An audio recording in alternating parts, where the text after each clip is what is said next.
Hola, muy buenas. Mi nombre es Gabriela Jiménez. Soy estudiante de la Universidad Estatal a Distancia en la carrera de Educación General Básica.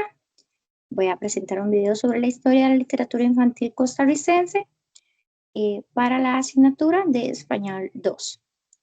Primeramente, esta historia la podemos retractar en tres etapas. La primera, antecedentes desde 1830 a 1920.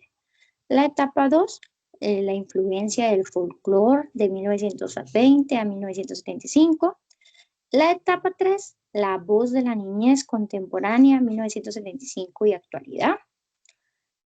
En la etapa número 1 de los antecedentes se va a retractar sobre temas que no había una cultura de realizar producciones escritas específicamente para niños, que sea más énfasis a lo didáctico, pero que de alguna manera u otra nacen las revistas infantiles y que ayuda mucho al nacimiento de la cátedra de literatura infantil en la escuela normal.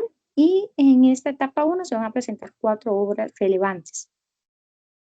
Además de eso, el primero de los aspectos que sobresale es que se da el pensamiento católico, pero que va de la mano con el razonamiento filosófico, intelectual, en lo cual los sacerdotes y la Iglesia Católica eran tomados en cuenta para la hora de dar instrucción a los estudiantes con literaturas que eran aceptadas por la Iglesia, en lo cual destaca que muchas de esas obras, para poder ser publicadas, primero tenían que ser revisadas por la Iglesia.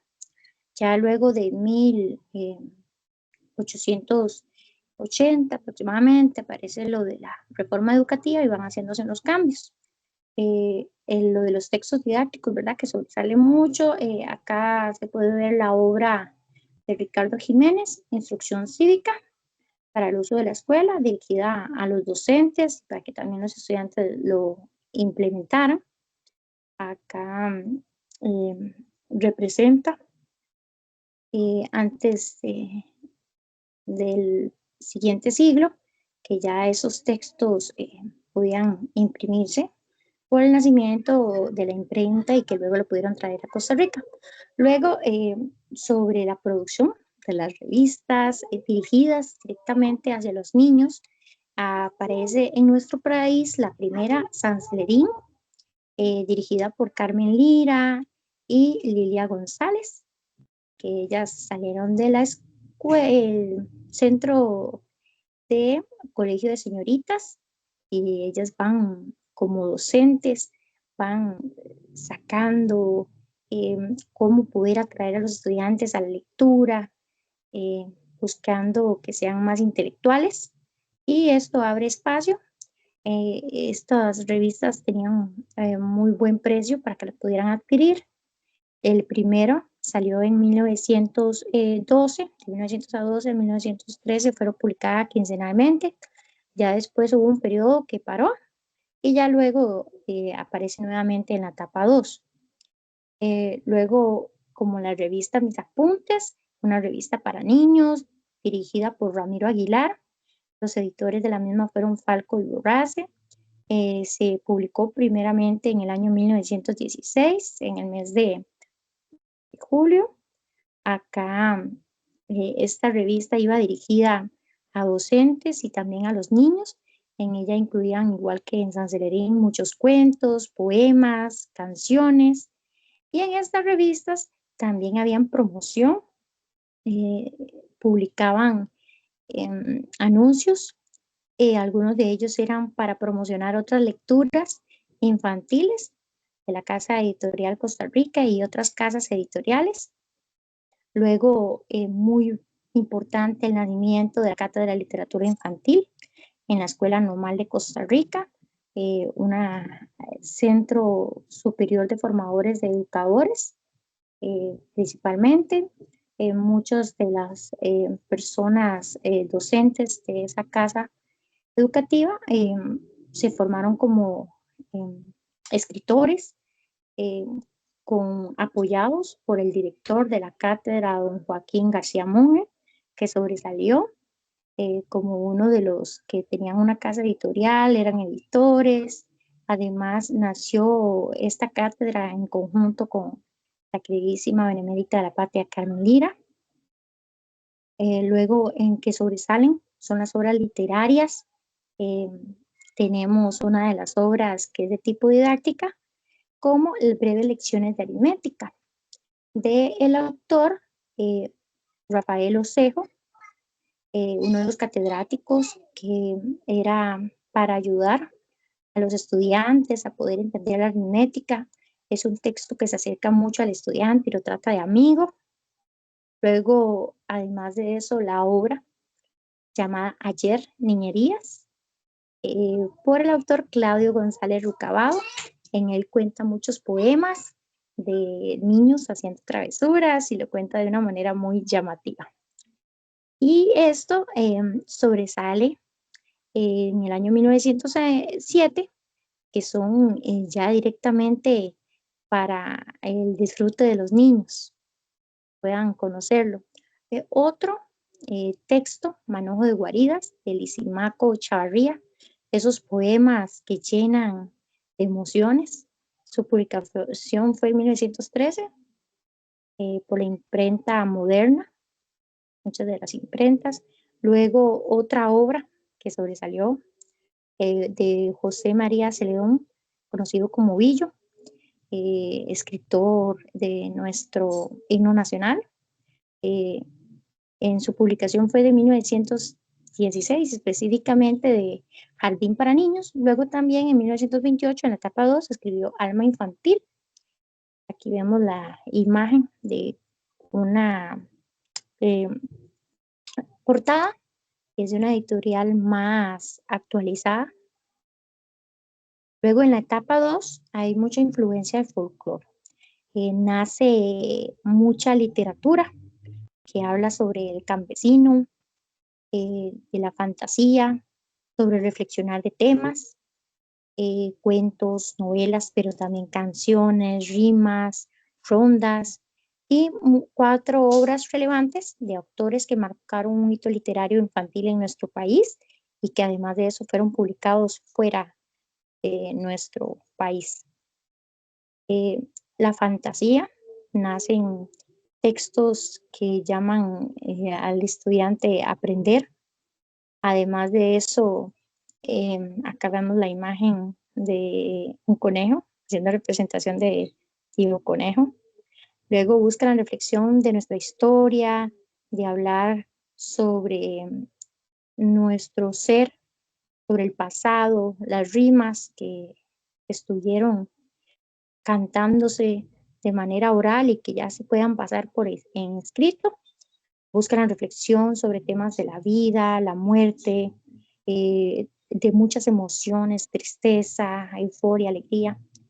Y estos textos abren un mundo poético. En ellos están muchas poemas, canciones, rondas sobre lo de ser un niño, sobre la persona campesina, retratándolo más de manera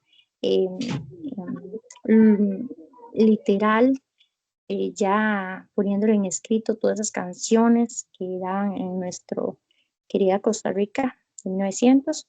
Las obras literarias más relevantes, no se nos puede quedar por fuera los cuentos de Tía Panchita, con la autora Carmen Lira, seudónimo de María Isabel Carvajal Quesada, benemérita de nuestra patria. Se publicó en el año 1920. Este libro cuenta las historias de el travieso Tío Conejo. Esto de cuento nace de obras fuera de nuestro país y que luego doña Carmen Lira lo pasó a un lenguaje costarriqueñismo. Tenemos otra obra, Cucurí, del autor Joaquín Gutiérrez, costarricense, luego que fue en Chile, estuvo muchas décadas viviendo. El año de publicación de este cuento vemos en la portada la imagen original, la primera edición del año 1947. En la escuela yo leí este cuento, me gustó mucho. Lástima que luego lo sacaron de las lecturas del MEP, pero aquí representa y además de eso fue traducido a muchos idiomas y muchos niños de otros países lo leen. Además de eso, don Joaquín Gutiérrez, en sus inicios, bueno, él no fue directamente así como a la escuela o colegio, pero sí recibió tutorías de don Joaquín García Monge. Leía los textos. Luego cuando se fue para Chile, don Joaquín Gutiérrez, Joaquín García siempre tuvieron esa comunicación. Luego Mulita Mayor, esos cuentos de don Carlos Luis Sáenz, uno de los directores también que estuvo en la escuela normal de la formación docentes. Este lo publicó en el año 1949. Esta fue con ayuda también de Joaquín García Monge. Eh, don Carlos Luis también fue uno de los alumnos. Luego, otra también de las alumnas de don Joaquín García Monge, doña María Leal de Noguera, con su obra Cuentos Viejos, en la cual retrata muchos textos de Costa Rica y también fuera de nuestro país, textos muy conocidos de Grecia, de Roma. Y también en la etapa 3 tenemos La voz de la niñez contemporánea de 1905 a la actualidad. En esto vamos a retractar sobre los aspectos más importantes en la cual los textos hablaban sobre el tema tabús, aumentaron escritores, 4 obras que igualmente muchas personas leen fuera de nuestro país, que es un orgullo. Bueno, temas tabú como la guerra, otros temas como la separación familiar, el divorcio, la diversidad, eh, orientación. Luego sobre la discapacidad de las personas que tienen discapacidad cognitiva, tienen TEA, autismo, discapacidad motora. Luego la creación y fortalecimiento de instituciones, el nacimiento de instituciones como las bibliotecas y fortalecimiento de esas por medio del apoyo de muchos escritores, de docentes como Carmen Lira, Joaquín García Monge, que apoyó la Biblioteca Nacional, y se abrían espacios para la lectura infantil en la etapa 2 y luego en la etapa 3 se van aumentando, dando ese apoyo a las bibliotecas. Aquí esta es la biblioteca Carmen Lira. Aquí ya es una imagen cuando ya no está la biblioteca, pero hubo un tiempo y ahora nada más es el kiosco del parque. Además de eso, el Club de Libros, que es muy importante esta institución privada que ayuda a las personas escritoras de textos infantiles a que publiquen desde el inicio, ¿verdad? De los filólogos, de la revisión, conseguir ilustradores, diseñadores gráficos, luego cuando ya la casa editorial le da la impresión, promocionarlo para poderlo vender y esto hay que apoyarlo. Además de eso, el aumento de colecciones infantiles y escritoras. Tenemos Byron Espinosa con muchos de sus cuentos que abren de esos temas tabús. A doña Ana Corina Fernández, una de las narradoras orales que hay que hacerle fama porque lleva espectáculos en la cual cuenta cuentos de una manera divertida, musical. Eso también recuerda a los momentos de las bibliotecas que antes, de la escuela normal, donde sobresalía que los docentes aprendieran a hacer dramatizaciones, a cantar, porque las canciones eran muy importantes. Y luego el aumento de colecciones infantiles, acá sobresale en los cuentos pijamas, 1, 2, 3 había una vez, Malabares, de Irene Castro.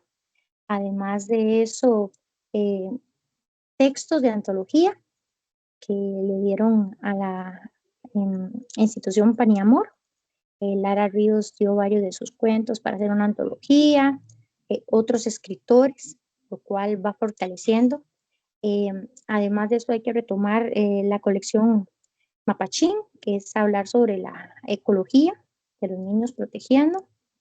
Luego, las obras literarias más relevantes de esta época, podemos hablar sobre La nave de las estrellas, del autor Alfredo Cardoña Peña, del año 1980, donde retoma lo de la tecnología del espacio. La obra Los cuentos de Anansi, publicada en el año 1975, del autor Quincy Duncan. Aquí podemos ver que esta es de la segunda edición.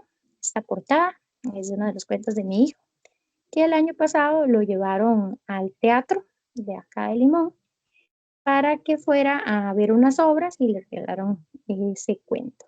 Y a él le gusta mucho y le gusta que uno le lea. Luego acá la obra, Pantalones Cortos, hace poco que lo estuve leyendo, lo compartí con mi hijo y lo estábamos leyendo, nos ponemos a reír juntos, de la autora Lara Ríos, uno de los textos más famosos de esta autora. Fue publicado en el año 1982. Doña Lara Ríos, nieta de Aquileo Echeverría, uno de los poetistas y escritores famosos de nuestro país también. Luego la obra Cuando los cuentos crecen, es de la autora Aileen Ugalde, publicación en el año 2006. Igual estos cuentos no solamente son de casas editoriales de Costa Rica, sino también fuera de ella. Luego La mujer que se sabía todos los cuentos, esta obra de don Carlos Rubio, el autor súper famoso, igual que Lara Ríos, fueron publicados en nuestro país y esos libros ahora también se van a ir ya están en Guatemala, para que los estudiantes de este país lo puedan disfrutar. Acá presentamos las referencias finalmente.